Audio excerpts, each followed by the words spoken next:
Hi, friends, and welcome to Ask the Newbie. My name is Ashley, and I'm an investor in Houston, Texas. I am the co owner of Jackson Innovates.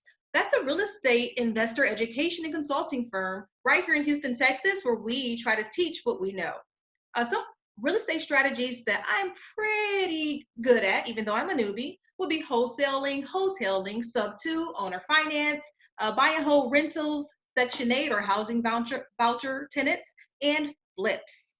My goal is to share from the perspective of an active newbie real estate investor. I want to be what your guru would have been 20 years ago. And I want to share with you what your guru would have told you 20 years ago when they were actually still closing deals. So we invite investors with 30 days, 30 minutes, or 30 years of experience to ask the newbie. Today we have TQ. She is a real estate investor with wholesaling as her bread and butter here in Houston, but she is ready to learn more creative acquisition and exit strategies in real estate. So I'm going to allow TQ to introduce herself, and then we'll get more into her question about subject two. Hi, TQ. Hi, Ashley. How are you? I am great. How are you? I'm doing well. Thank you so much for asking. Oh, of course. So TQ, tell us a little bit about you, where you are, and what your experiences have been in real estate investing. Well, as you've already said, my I go by TQ Sylvester. Well, TQ, but my last name is Sylvester. I am in Houston, actually the Jersey Village area of Houston, which is northwest. Um, Currently, I am focused on the wholesaling side of real estate investing. That's what my focus has been, shall I say. And now I'm ready to move away from that and branch out into some of the larger things, to just get some more experience under my belt, get some more income under my belt and into my bank account and all of that. So I've been doing the wholesaling aspect for about 2 years now. And my goals, as far as short-term goals, I just want to get into maybe some subject to deals, as well as possibly branching out into doing fix and flips and buy and holds and all of those different things. Awesome. Can I ask what brought you to subject two of all of the, really cool creative investment strategies? Why subject two? I've heard a lot about it, and I have a lot of notes on it. I've heard it explained, I've heard it described, I've heard, people discuss their successes with it and things like that. And I'm still trying to wrap my mind around it so that I get the gist of the entire concept of what it is, how you would go into it, and all of that. So I have heard that a lot of people do it. So I think it's something that I would be able to just, get my feet into and possibly be successful at. Awesome. Okay, well, I hope that this time I am able to teach you in a way that you'll not only understand it, but you'll feel comfortable trying to implement it as soon as you start doing your next marketing campaign. So, Awesome. what is sub two? I often ask that. What is subject to? Subject to is exactly what it says. I am going to take over a loan subject to its current terms. That means even though I didn't sign for this loan and the loan is not in my name, whatever terms that are already decided in this loan, I have to become responsible for it as is. No changes can be made to it. So I am subject to the terms that have already been negotiated in the mortgage loan or the promissory note. I think the easiest explanation I've heard is I'm just going to continue to service the seller's current loan. That's it. Um, I'm going to continue to make the payments on their current mortgage. And so that's where it's the subject to part of it. And then I may or may not pay the seller. And actually, sometimes the seller pays me to take their house. And I'll talk a little bit about that as well. Um, Okay. I have only been doing subject to for about a year, so I am about as new as you can possibly get. We only have less than 12 under our belt in this year. So it's very fresh in my mind how to do it because I'm still currently doing it right now, actually, as we speak. So let's get right into it. Subject to is legal. Let me prove it to you. That is something that I always hear after they ask me what it is. They ask me, is it legal? Yes, subject to is legal, and you've actually probably seen subject to before, and you just don't know that you've seen it, or you're not sure what it was when you did see it.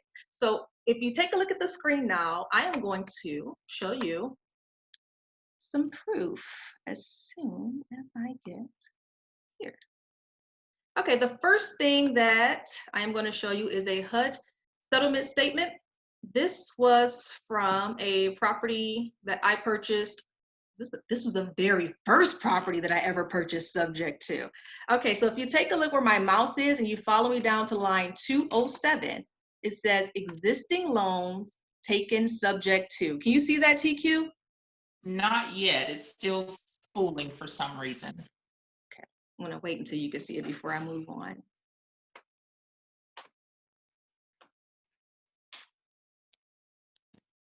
Can you close it out and then try to share it again? Yeah, let's try that again. Let's stop the share. And we're gonna try to share this screen again. How about now, TQ? There it is. Yay! Okay, follow me down to line 207. And can you read what that says? Existing loan taken subject to. And if you look right across there, line 507, what does that one say? Existing loans taken subject to. All right, so it's on every single HUD settlement statement. So if you've done any kind of real estate transaction, you have seen this, you just haven't paid any attention to it. So yes, it is legal. And if you still are having some questions, I also put, I hope this screen share works, TQ. I'm gonna try it again. I'm gonna show you the HUD website, like the federal HUD, Housing of Urban Development. They even have some language on here that kind of walks us through subject to and what I like to do owner finance when I sell them. So I want to show you that. It lets me, oh, there we go. Okay. Let me know when you can see the screen. I see it. Oh, perfect. Okay, so this is directly from the HUD website, which again is a federal program, the Housing Urban Development. And here's 23 pages. I'm not going to show the whole thing, but I just want to let you know that it does exist.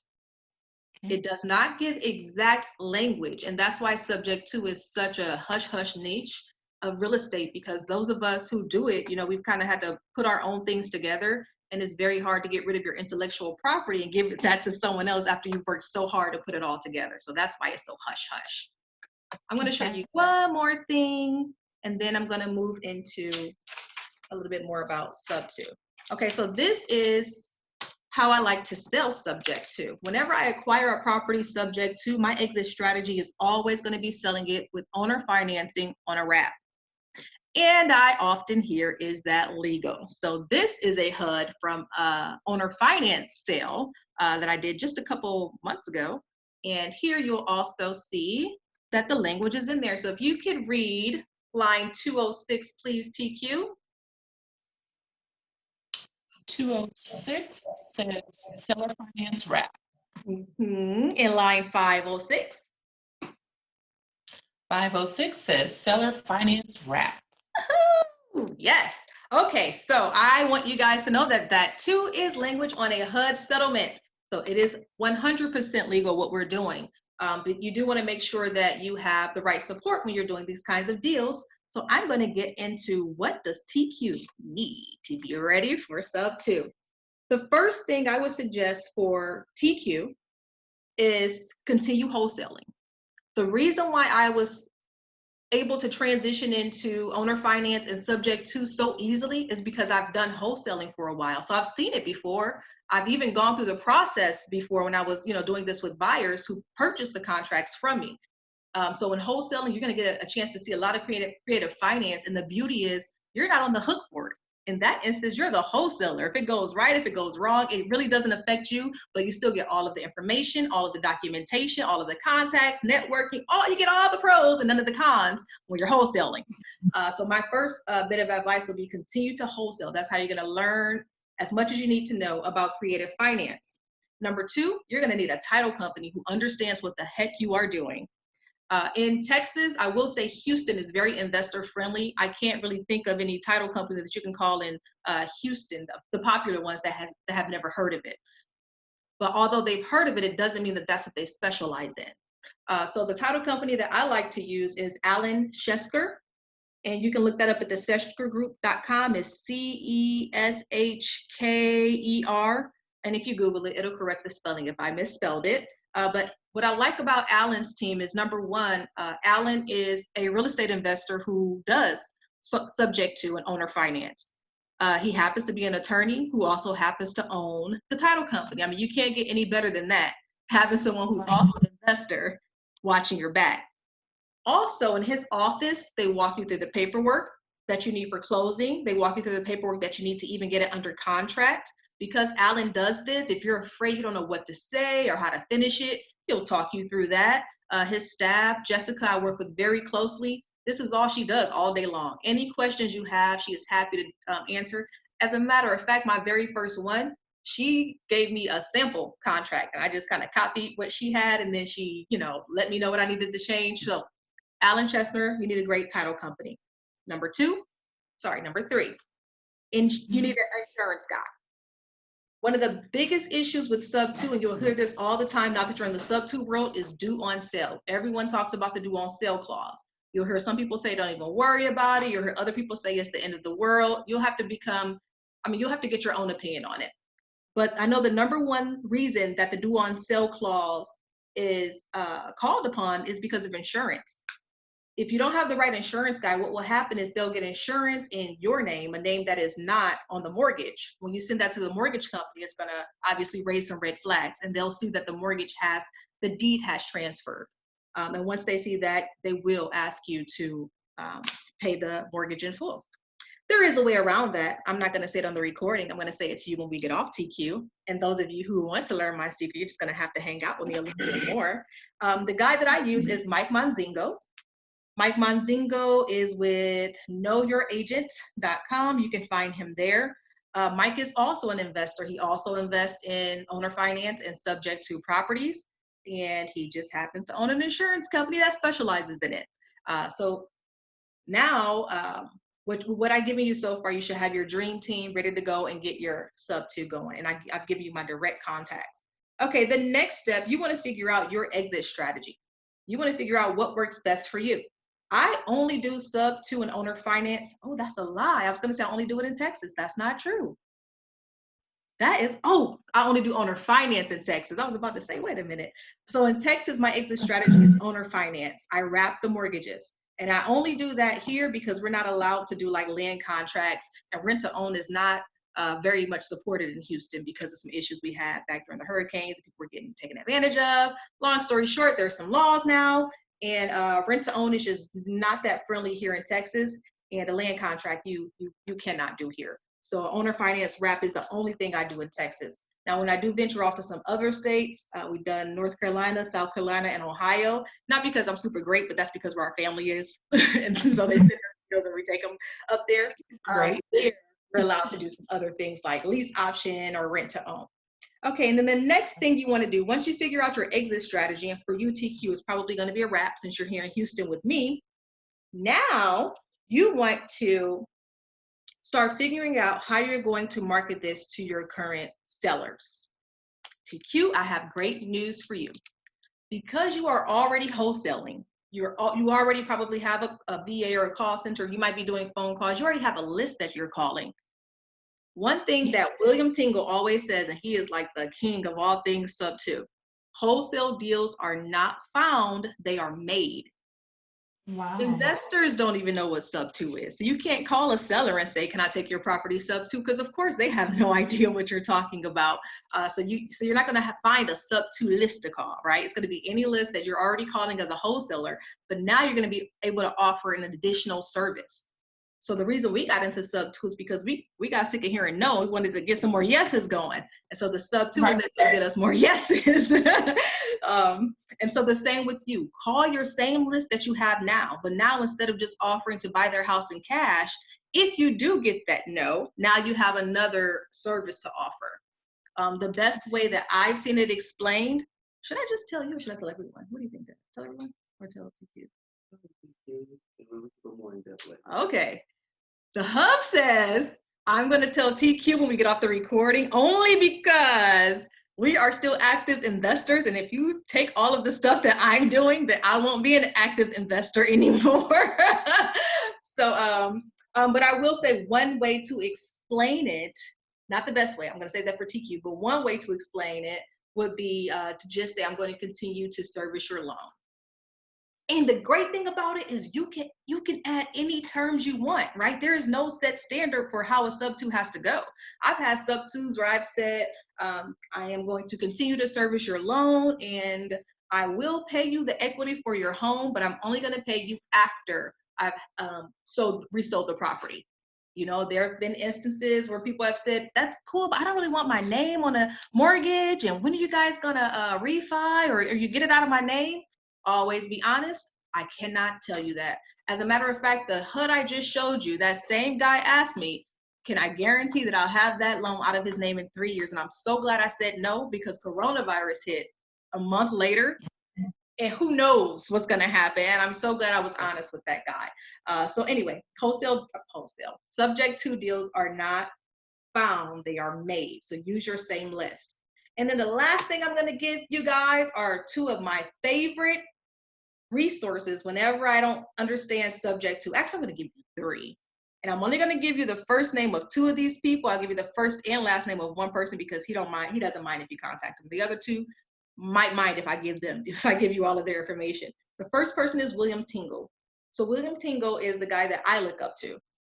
He is the most open and just happy to share guy in the whole entire universe. Excellent. Everything that you need from start to finish, William Tingle has it. That is my number one recommendation, hands down.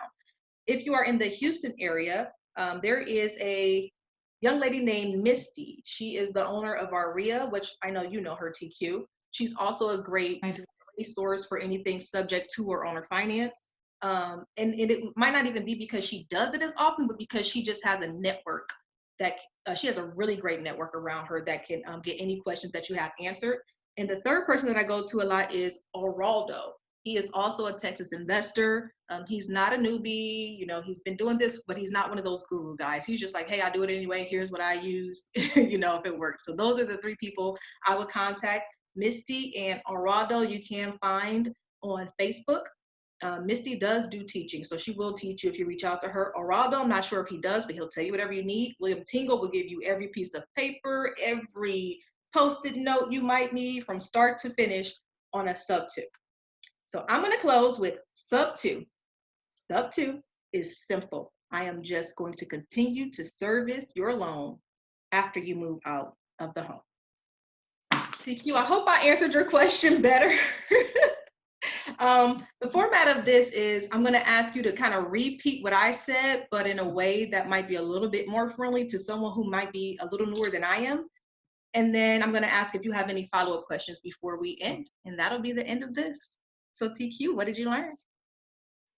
Wow. I learned a lot. I wrote down a lot as you were speaking as well. But have to compare it to everything that I already have written down. I don't want it to become another part of my notes. I want it to become a part of my action. Yes. So yes, you definitely broke it down a lot more than it has been broken down for me before. So I do know now that subject twos are legal. They are on the HUD settlement statements. And so you're basically just taking over a loan subject to its terms that's already there. The terms that are already on that loan, you're just taking it over for that seller. You got Is that it. correct? Yes. Yes. Okay. Can I ask you questions now, or? Please do. So you said that before they move out, with taking over the loan, is that for them to be able to save their house and stay in it, or so that they can, with the possibility of them moving out? Am I making sense? Yep. It looks like I may have misspoken. If I said that we take it over before they move out, I meant to say that we take it over once they move out. And the reason that we do that could be so that someone avoids foreclosure. You know, you cannot stay in the house though. Ever, ever, ever, never. You cannot rent it back. You cannot lease it back. This is not like your normal cash, typical deal, because it is so sensitive. So if you are taking over a mortgage, I don't even make a payment. I won't even close until they are completely out of the house, because I don't want to end up in a situation where there's a reinstatement. Let's say I paid $20,000 to reinstate the loan, and then I have to take over the payments, and then it's time for them to move out, and they're like, yeah, but it's my house. Well, if I go to court, number one, I don't want to do that, but they're going to have a leg to stand on. Well, this is my house. They're the ones paying the mortgage. Their name is on everything. Ashley, why do you feel like you have a stake to this house that belongs to this person? Especially if we haven't closed. I have no leg to stand on. So I'm so glad you clarified that. Yes, I only take over after they've moved out. There is no lease back or rent back with sub 2. Okay, so this is basically to save them of having a foreclosure on their credit. So I will say all of the sub 2s that I've done, none of them have been in foreclosure except for 2. So that will only be like 10%. The rest of them, these aren't really the foreclosure type of people, because you want to buy pretty houses, number one, because at least in Houston, because I want to resell it with owner financing. So most people live in pretty houses. Sometimes, I'm not going to say all, but sometimes they have a little bit better decision making than someone who, this is not going to sound right no matter how I say it, so I'm not going to say it. I'm just going to say that I do not particularly call the foreclosure list. These are people, we've had people who were real estate investors themselves. We've had principals, we've had teachers, nurses, landlords, very professional people. Again, the only 2 times I've had to save a house from foreclosure was twice. And even in that situation, one of them was a professional person who just got into a really bad situation, and the other person was doing their best to help their parents out. So in my experience, foreclosure is not the foundation of how I'm producing my sub 2 deals. Okay. I will tell you how I am producing them when we get off of this call. Okay. Thank you. Awesome. I think you did a wonderful job explaining this. Like I said, it's definitely opened up more for my understanding, because all I had initially was just a lot of notes, and I couldn't piece the puzzle together. So now I understand. And as far as like everything that's needed for me to do, and the steps to take and all of that, I think it's been a tremendous help. Thank you so much. Oh, thanks, TQ. So for our listeners, if you want to get in touch with TQ, what is the best way for us to do that? What is the best way to do that? You can email me. You can email me at tqsylvester@gmail.com. I am also on Facebook at tqsylvester. So if you're doing any wholesaling in the Houston area and you need to JV, TQ has been here for many years. She has buyers. So feel free to send her over your deals if you'd like to JV. I'm sure she'd be happy to help you out. If you want to JV on sub 2s, it looks like that's going to be something that she's experienced with now. So send those over to her as well. But again, with wholesaling, she is very experienced. I've seen her at a lot of our networking events, and I would highly recommend that you work with TQ. If you liked what you learned today and you want to know more about sub 2, what you got here obviously is for free. You keep it, you have it. It's yours to have and learn from. If you would like to know more details, you are welcome to reach out to me at ashley@jacksoninnovates.com, and I am happy to give you more details. The paperwork that I use, the process from start to finish, what do I need to get started, or what do I need to look into owner financing. So if you have more specific questions, I am happy to help. But unfortunately, I can't offer those for free because I spent so much time working on the intellectual property. So you guys have a blessed week. TQ, thanks again for everything. And we look forward to hearing, or I guess you guys hearing us next time. Okay, thanks, you guys. Enjoy yourselves and take care of each other. Bye, TQ. Thank you. Bye. Thank you for having me.